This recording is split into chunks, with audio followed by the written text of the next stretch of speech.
The tests and the types of tests and what to do with them. Okay, the test is a common sign of strength frequently seen just before an up move. You must have strength in the background. That's underlined. I repeat, you must have strength behind you to have a successful test. A test is doing exactly what it says. It is testing something. It is testing for supply. Too much supply and the market will fall. If there's no more supply, the market must go up. If there's still too much supply, a test can fail. And if you see a failed test in a weak market, it confirms that the market will continue to fall and there's a serious sign of weakness.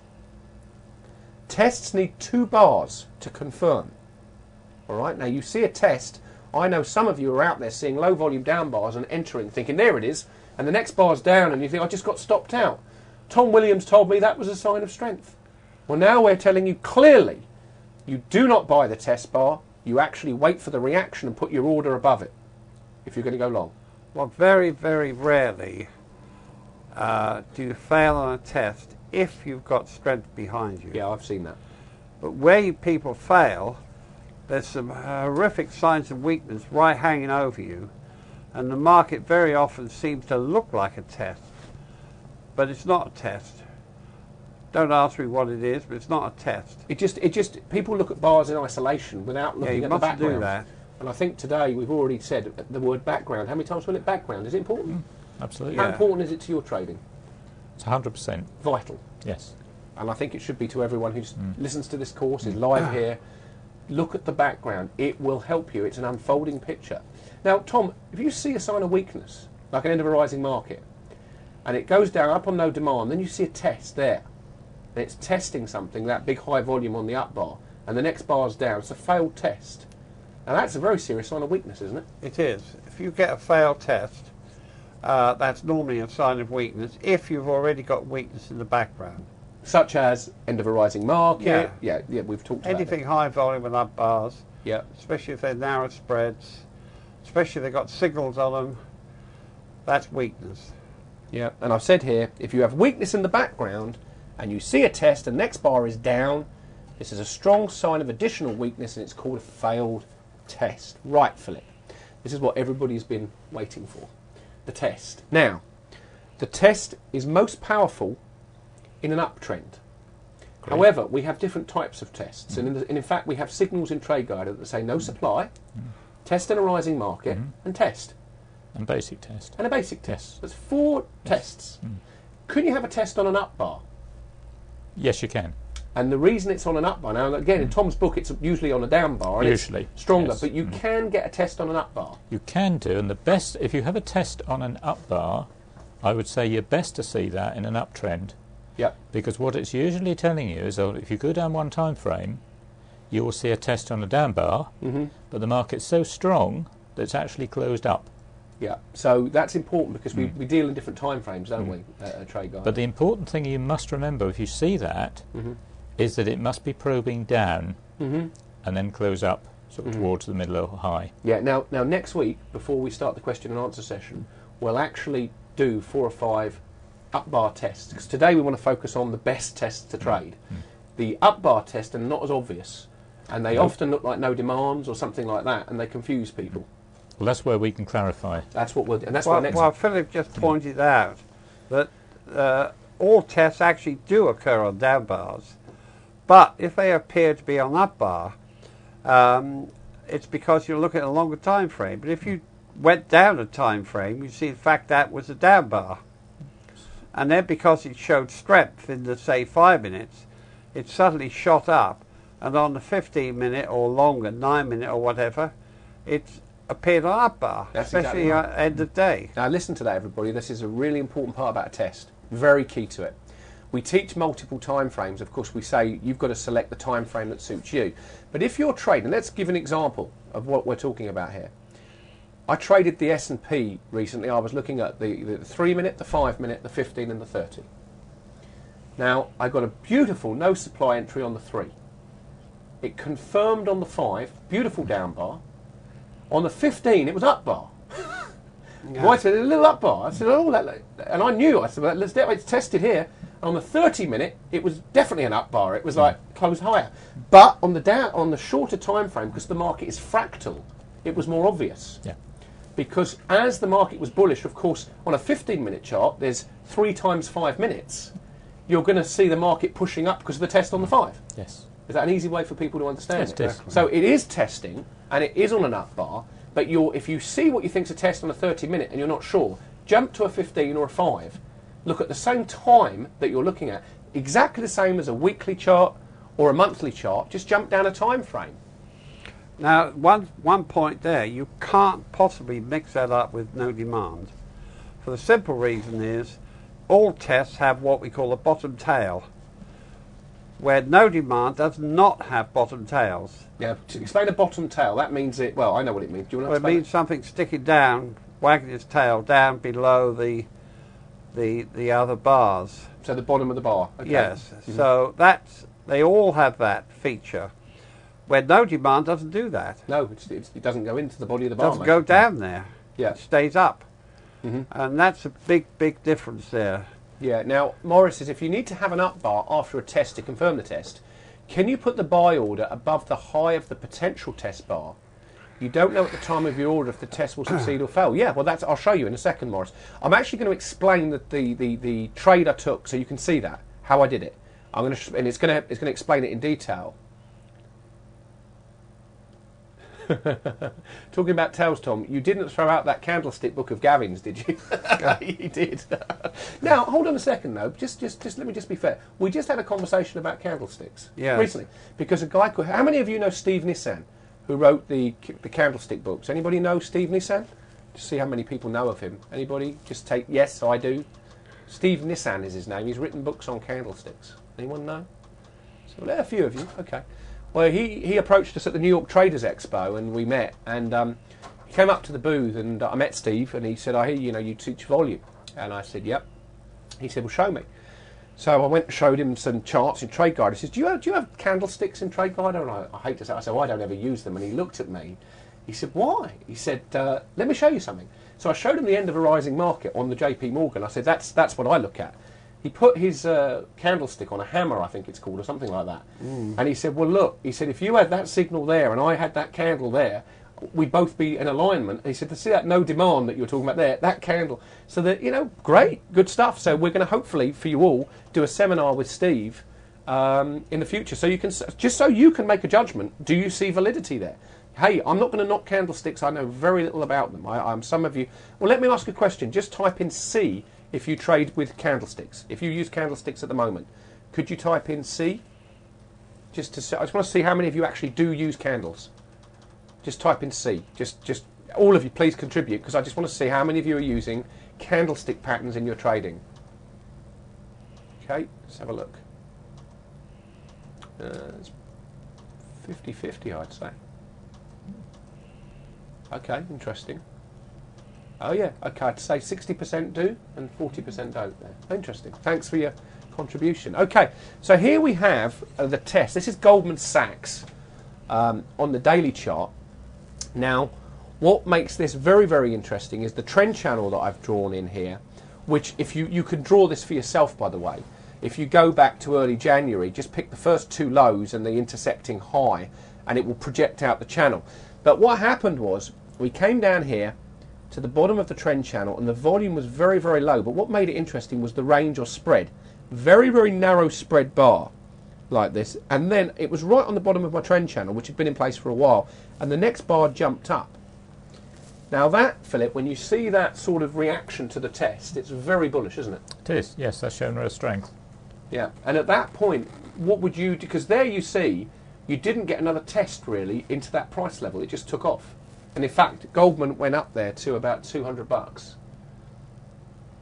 Yes, I can't see any more. I can see what looks like a test, but the volume's far too high further along. Yeah, well, there was this here was the one actually that I was talking. See this one here? Oh yes, I hadn't quite got to that one. Yes. Yeah, there's one there. that was actually my entry on that chart, as it happens. But because that again, it came right down. There was some news, but there was no volume. There was no selling pressure at all on the bar. And I put a buy order in above it, thinking, well, let's see what happens. And sure enough, pushed in. And then, well, we're going to talk about. I'm not going to spoil the surprise. I've got to show you something on this chart. which nearly freaked me out of my trade, actually, as it happens. But when I found out what had happened, in fact, you can see it here, like this bar here. We're going to talk about that later.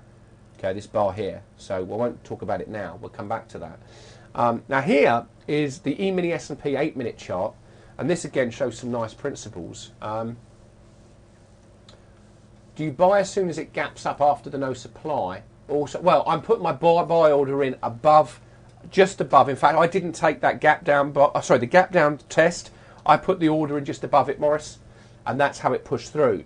But this is a good example. Look, now this is probably one of the best ones I've seen on the E-mini, and you get these every day. But at the time you're trading them, you're in a whipsawing market here. Okay, whipsawing around, and what brought this to life was this bar here. Look. Okay, now you've got strength in the immediate background. Okay, the price hardly closes below it. You see I've got support. If I drew a line here, it hardly goes down it. Look, we get more buying here. So we've got one strong bar and two strong bars and three strong bars right here. Philip, you agree? Absolutely, yes. Yes. Very strong signs of strength. Okay, now the 8-minute chart, there's no reason, Chris, other than because I traded it on a 5, but this, the example I wanted to show you here is when a market's whipsawing around, we've got to look at the volume as the clue. Now I want you to look at the bar that I've got arrowed. Now look at the volume on that bar compared to all the previous bars. Okay, it's incredibly low. It's a very narrow spread on the bar compared to all the other bars behind it. And it closes off in the middle there, but it's into the body of the bar behind it. That's what makes this one key. It stays, the high and the low of the bar almost are crushed into this body of the bar behind it. It closes nicely in the middle, but that's what got my attention there. Now the other thing that had happened, we'd already made two higher lows, just here and here. And then we get a test. Okay, this bar here was my entry bar with my buy order just above. Okay, and I put my stop below the bar behind it, which was just there. Now the reason I picked this particular chart was because from that test it churned a bit and then finally we got the breakout trade. Okay, but you could have taken the trade here as well because you've approached resistance and the spread of that, it's almost the same bar, the volume is still very low and it looks very similar to there, but I was fortunate to get in earlier. But both of these, this chart gave me two buses. Two of Tom's buses arrived right there. Okay, and you know that's, and again you did the one you said at 10 o'clock, I think you're talking about that one there. Okay, this one here, it wasn't in the body of the bar. This close, this was higher. Look at the difference between that bar and that bar. This one is in the body of the bar behind it. Okay, and that's very, very important. Okay, this one not quite, not as obvious. That's why that was my entry. It was, and the volume here is much, much lower than here, much, much lower. That's what brings it to life. That's why low volume down bars with strength here are very high probability to the upside.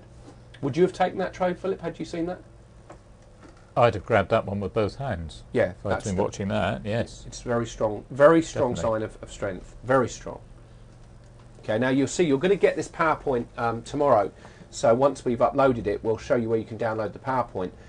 Go and study that one, because that is a setup, okay? And it's, if you look at this, it happens very quickly. Widespread down, there's the ultra high volume, next bar closes level. Now I know there's got to be some buying in there.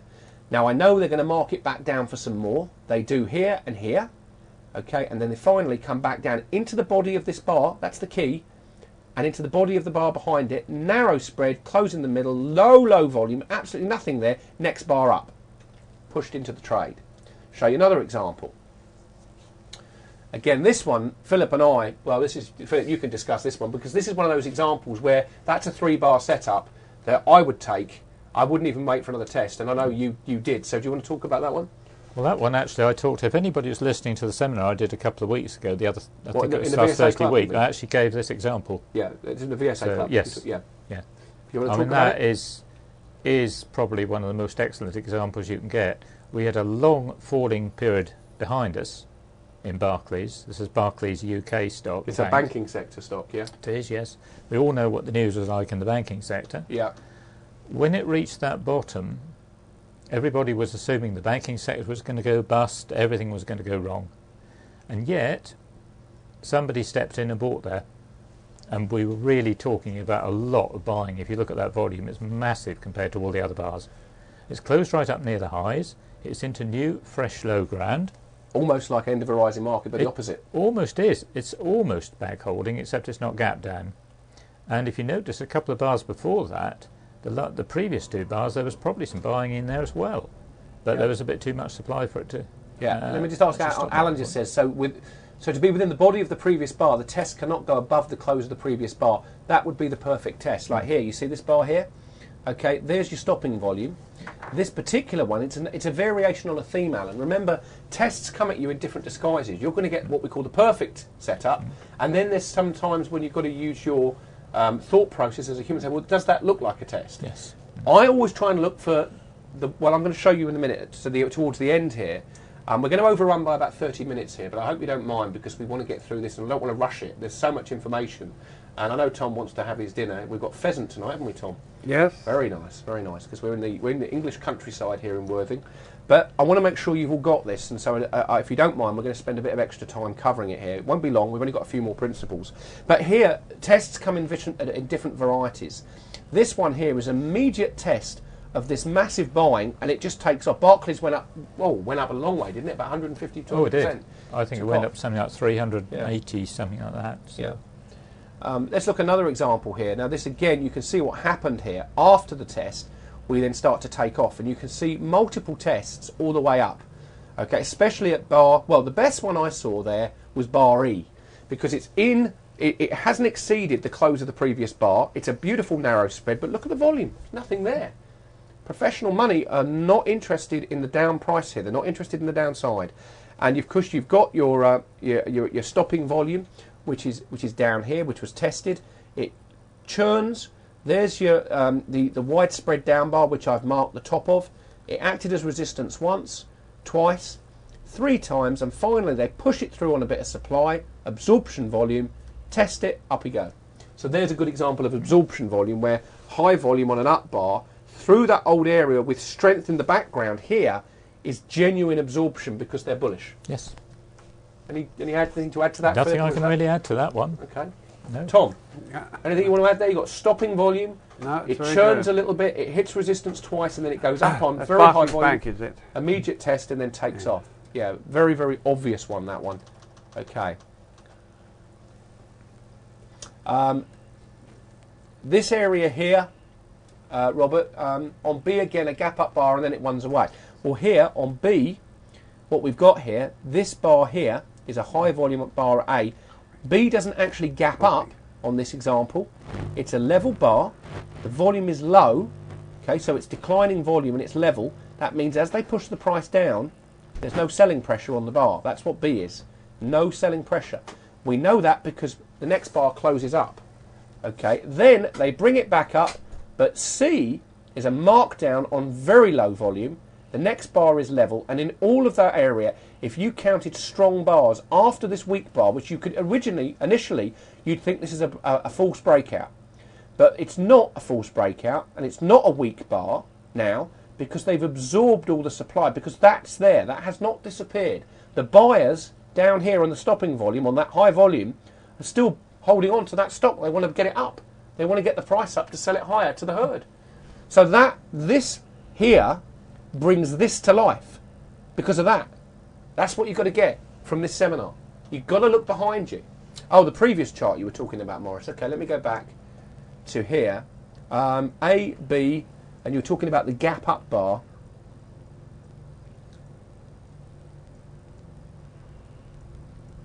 Not sure, there isn't a C bar on there, so big. But what we're looking at here, Morris, just to be clear, I was saying we need to penetrate this widespread down bar, which if you look, that's exactly what we did. And there was your test. There's a secondary test. All along here, you've got strength, and then it breaks out, okay, and it just keeps going. And you get tests on bar E and D. D is a higher volume bar, not ideal, but E is much better.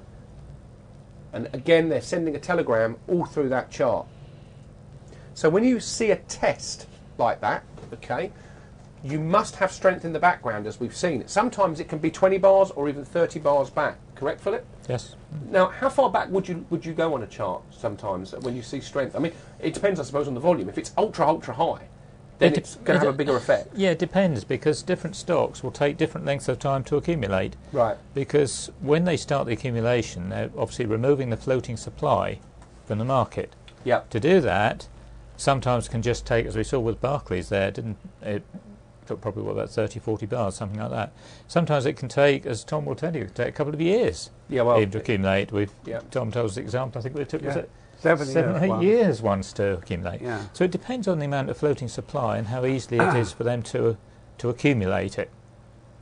Yeah. Now, Morris, you were looking here at bar C, okay, and that would be a perfectly good entry. There's nothing wrong with that. I'm not suggesting that. I mean, bar B would have been good, bar C would have been good, bar D, not as obvious, bar E definitely. Any of those three entries would have been good to the long side.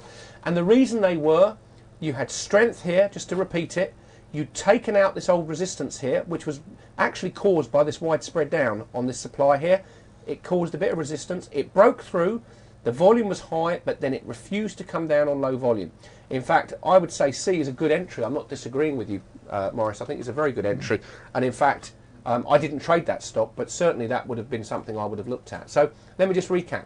You must have strength in the background, such as stopping volume or climactic action. Place a stop under the low of the climactic bar and place a buy order above the test that you've chosen to enter on.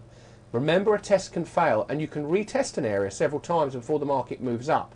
So placing an order above the test lets the market come to you, as we've discussed. If the test fails, then you're not in the position anyway because you haven't bought a market. Philip, correct? I agree.